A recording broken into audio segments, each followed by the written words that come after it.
De eerste keer was op een zaterdagmiddag. En, ze vroegen mij steeds.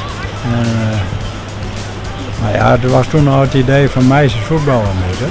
Maar toen waren er 20 meisjes. En zo is het begonnen, zeg maar. En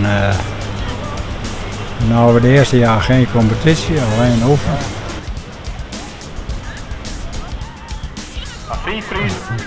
Twee dames van het eerste uur van WTOC. Hoe oud was je helemaal toen je begon met voetballen? Een jaar of 11. En ik 8. Nou, ik vond voetbal altijd leuk, dus ik speelde al veel voetbal, ook op veldjes.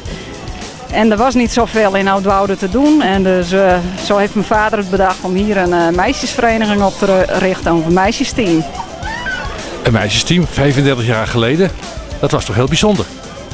Ja, dat was heel bijzonder. Het was ook niet van die tijd dat de meisjes gingen voetballen. Hè? Maar ja, het was wel leuk. Er waren niet veel meisjesteams, vooral niet in de kleine dorpen. Dus we moesten ook vaak tegen teams uit steden zoals Leeuwarden, Harlingen, Lemmer. Dus dat soort plaatsen. Nou, het eerste jaar ging het niet geweldig goed, heb ik begrepen. Maar daarna ging het fantastisch. Ja, het ging steeds beter, want we zijn een paar keer kampioen van Friesland geweest. Dus ja, het ging hartstikke goed. Vooral tegen die Kater en MKV vroeger, dat waren echt de topwedstrijden.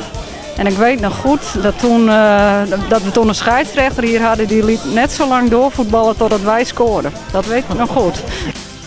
Jullie hebben er allebei een paar wedstrijdjes gevoetbald. Viel het nou mee of viel het nou tegen? Nou, nee, dat viel niet tegen. Oh, ik weet niet hoe het eruit zag, maar nee, dat lukt toch nog wel. Ja.